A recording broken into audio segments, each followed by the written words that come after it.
Sesko. Picks up Benjamin Sesko! Cunha. Chance here for Cunha! Matheus Cunha! Mbeumo. Finds Mbeumo in the area! Bryan Mbeumo! That is clinical! Lammens. Strong into the box. Head goes up. Brilliant save, Senne Lammens. Reaction stop from the Belgian. These are the players United signed last summer to kickstart a revival following their dismal 15th place finish last season. Now, with more than half of this season behind us, it's fair to say that each one has emerged as a true game changer for the team. Initially, however, their arrivals sparked a flurry of questions and doubts. Would yet another high-profile acquisition from the Bundesliga fall flat in the Premier League? Could two hefty signings from mid-table sides really deliver on the big stage? And would United's missed opportunity to sign a more experienced goalkeeper come back to haunt them? But on the contrary, this is how Sesko, Cunha, Mbeumo and Lammens have each been crucial in turning this season around for United. While Sesko had a slight dip in his second season at Leipzig, netting 13 goals compared to 14 in his first, despite playing 13 more matches, the 22-year-old arrived as an unpolished diamond with immense potential. As it's turned out, the Slovenian hasn't made as obvious an impact as his fellow summer arrivals and, to some, even looked like a Ten Hag level investment. However, his contributions have hardly been meagre for such a young player adjusting to a new country and league, especially after arriving on a late summer transfer. After missing much of pre-season, he didn't make his first start until early September, scoring in both of his first two 90-minute outings against Brentford and Sunderland, before a knee injury sustained against Spurs sidelined him for a month between November and December. Injury and AFCON absences made the following month a challenging one for Ruben Amorim and then caretaker manager Darren Fletcher. But if there was one silver lining during this period, it was the return of Sesko, who netted 3 goals in 2 games under Fletcher, in stark contrast to the 2 he managed in 17 appearances under Amorim. Each of his 3 goals also showcased his varied skill set. A clever run in behind, precise timing to get into the box, and a scrappy set-piece effort that exemplified the kind of opportunistic strikes that keep a striker's tally on the rise. However, this uptick in goals didn't magically arise from Fletcher's shift away from Amorim's 3-4-2-1 system. Instead, it's been the result of Sesko's growing confidence and increasingly consistent off-ball movements since his return from injury. While still adjusting to the league, he struggled with his killer instinct in front of goal, making it feel like bringing a sword to a shootout when he led the line. But now, he takes shots from more sensible areas in the final third and with enough frequency to remain a constant threat, something Rasmus Højlund struggled with during his second season at the club.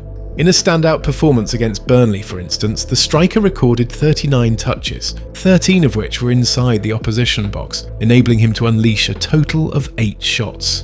This was preceded by 4 shots against Leeds, 8 against Wolves and 4 against Newcastle United, as well as 5 against Brighton in the FA Cup.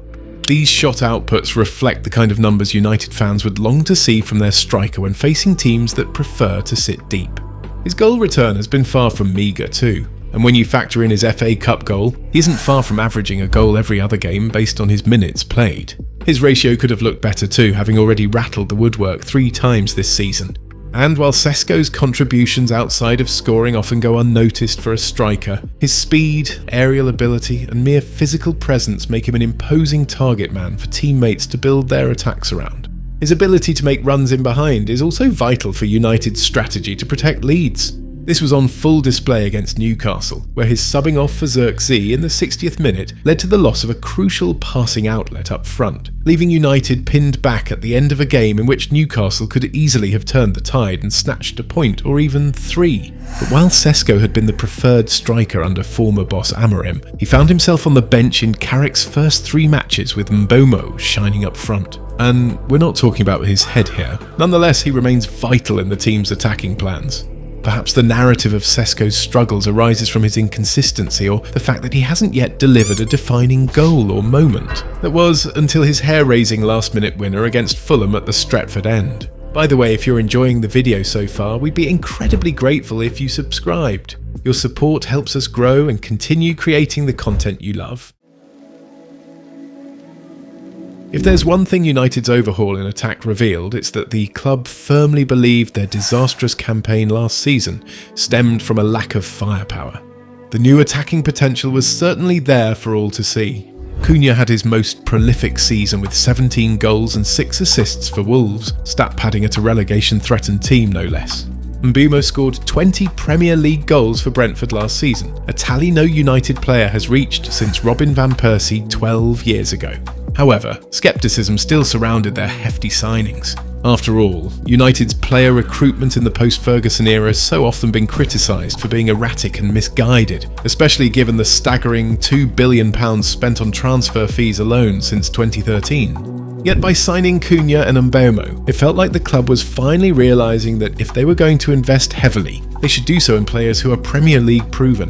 When you sign players like Cunha and Mbeumo, who come in and absolutely have no worries about what's previously been going in, they're happy to be there, they just want to play, and they're going to... It's a complete and utter breath of fresh air. On one hand, Mbeumo found his scoring touch early in the season, and has arguably been the success story of United's summer window with 10 goals across all competitions so far.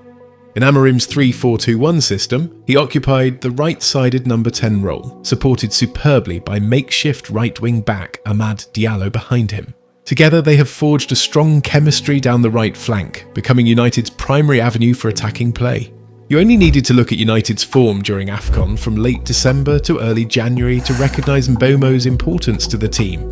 For Cunha, meanwhile, the weight of being an expensive signing and the pressure to replicate his prolific form at Wolves has been a noticeable burden, often showing in his reactions to missed chances. After all, it was the 26-year-old's impressive 15 league goals for Wolves that had single-handedly kept them from being relegated last season. So to suddenly find himself needing to wait until late October to score his first goal after a run of 9 games must have taken a toll on his confidence. Of course, beyond the stats, there have also been positive signs from the Brazilian all season. This was particularly evident on the opening match day against Arsenal and, more notably, during United's famous 2-1 win over Liverpool, where, despite not contributing in terms of goals or assists, his influence was crucial to United's first victory at Anfield in over a decade. But fast forward to now, and with 5 goals and 1 assist in his last 10 matches, the 26-year-old is beginning to showcase the form that his team can rely on for goals and assists. As the number 10s in Amorim's 3-4-2-1 system, they injected new life into United's transitional attacks, by being able to better protect possession in the final third and steer clear of the heavy touches and slack passes that used to plague United's attacking rhythm. Their dual-based approach to protecting possession in the final third also gave the team time to push forward and place themselves in better positions to draw fouls and win free kicks in the first place, rather than getting bullied off the ball, as was often the case with Højlund last season. We have different players, more suit to this type of style, but it's a big difference. At the same time, their role in the out-of-possession structure significantly strengthened Amorim's side defensively, as they tucked in to form a 5-4-1 to shield the midfield double pivot, one that has been far too open to penetration in the past few seasons. However, like several others in the squad, there was a sense that their roles in Amorim's system were restricting their attacking flair. For Mbeumo, partnering with another similar wide threat in Amad limited the team's tactical variability as they both occupied similar zones, which consequently often left the Cameroonian marked out of games. And while Cunha enjoyed more familiarity with the system, having played as a left-sided number 10 in an identical formation under Vitor Pereira at Wolves, the lack of ball progression from United's left side meant that he often had to start his runs from his own half. This frequently led him to take the ball all the way to the opponent's 18-yard box, at which point he would sometimes suffer from tunnel vision, opting to shoot rather than seeking better passing options. But with United reverting to a 4-2-3-1 under Carrick, Cunha and Mbeumo have truly been unleashed. Now less is demanded of them tactically, while they are also enjoying greater individual freedom to rely on their instincts, a footballing quality that simply cannot be coached. Arguably, the biggest difference maker among United's summer signings has been Senne Lammens, for had he not replaced Andre Onana in goal last summer, United's results likely wouldn't have improved, their defence would still be struggling, and they would be closer to a one-way ticket to the Championship than the Premier League's top 4. After 2 seasons with Onana fumbling in goal, it was clear that a re-evaluation of the goalkeeper position was necessary. Seriously, the guy honestly couldn't even save a PDF. Originally, United planned to sign a new keeper only after selling either Onana or Altay Bayindir last summer. But this plan quickly changed following Onana's blunders in United's humiliating Carabao Cup exit to 4th tier side Grimsby Town, along with Bayindir's failure to make an impression when given the chance. Last summer, Ruben Amorim had set his sights on veteran goalkeeper Emi Martinez, urging the United board to secure the Argentine from Aston Villa. However, the club's hierarchy ultimately blocked the move and opted for the young Senne Lammens, who joined on a deadline day deal from Royal Antwerp for about £18 million. Meanwhile, Onana, now dropped down the pecking order behind both Bayindir and Lammens, sought a loan to Turkish Super League side Trabzonspor. It was a calculated gamble by United to go into the season with a backup who had warmed the bench in the past year more than his girl's cheeks, along with a young keeper who had only one full season of First Division football in Belgium under his belt. Yet in retrospect, the club's decision was a masterstroke, securing a solution with a perfect blend of short-term reliability and long-term potential that Martinez couldn't provide. The pressure that comes with being United's goalkeeper is unmatched, but so are the rewards for those who own the role. Amorim was patient with his new keeper, not rushing the 23-year-old into action since he hadn't been signed with the expectation of stepping straight into the starting role. You can feel it that he needs to adapt. New country, new training, the pressure that you guys put on the goalkeepers are massive. So it was like a little preparation for the guy to be ready to start his first game. And to the delight of the entire fan base, Lammens has been a calm and reassuring presence from the moment he made his debut against Sunderland in early October, where he kept a clean sheet and has solidified his place ever since. At the season's outset, United were conceding many goals due to goalkeeping errors, but that's now changed with a reliable goalie who actually has hands, leading the team to lose just 3 of the 20 games he has started. Of course, as with any young goalkeeper, Lammens hasn't been flawless. Since he prefers to step forward to close the shooting angle at the last moment, it has occasionally left him late to establish his set position.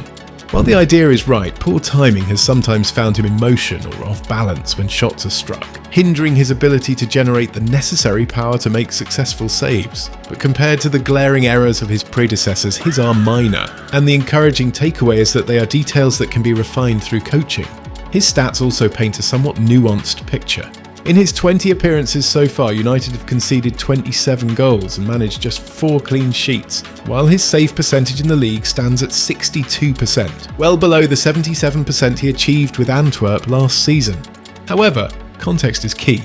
When excluding penalties and own goals allowed, Lammens has conceded 23 league goals from an expected goals against of 24.9, meaning he has effectively prevented around 2 goals more than expected. This probably reflects more on the inconsistency of United's defence and the quality of chances they've faced this season than on Lammens' abilities, which has shone through in the most critical moments, either keeping United in games or helping them secure precious points. Lammens' most notable trait is his shot-stopping ability. In one-on-one situations, he likes to start closer to his line, giving himself that crucial extra fraction of a second to read the attacker before quickly closing down the angle with speed and aggression. This really contrasts with Onana, who, instead of coming off his line to make himself big, often left a wide target for opponents to exploit by taking early shots and catching him off guard. At the same time, Lammens' footwork when saving shots is uncannily reminiscent of De Gea's at his pre-2019 peak. What really sets him apart from other young goalkeepers is how well he keeps his chest square to the ball and maintains balance until the very last second, forcing attackers into decisions they'd rather not make. Beyond shot stopping, Lammens has shown a great willingness to compete in the air, actively attacking deliveries and getting to the ball first, a trait that United's past keepers have lacked and one that is growing vital as set pieces become increasingly potent weapons in the Premier League. With Onana, there was always uncertainty about what would happen next, and that kind of uncertainty always affects the defence. In contrast, Lammens exudes confidence. De Ligt was in the best form of his United career until his injury in late November. Luke Shaw looks like a completely new player, and Aidan Heaven has shown impressive composure at the back for someone so young. Additionally, without such confidence, United's backline might have struggled to effectively track their markers into midfield, which could mean Casemiro would still be struggling against transitions as he did earlier last season. As you can see, Lammens' impact creates a domino effect. While Bayindir could distribute but couldn't save, and Onana could do neither particularly well, Lammens has proven to be an exceptionally well-rounded keeper who rarely looks uncomfortable, whether playing short passes or going long when necessary. And with the quality he brings, the confidence he exudes, and his role as a key facilitator in his team's game plan, it seems that United may have finally addressed their long-standing issue in the goalkeeping position. If you enjoyed this video, like and subscribe for more content like this. Also, don't forget to hit the notifications bell so you never miss a beat. And with that, we'll see you in the next video.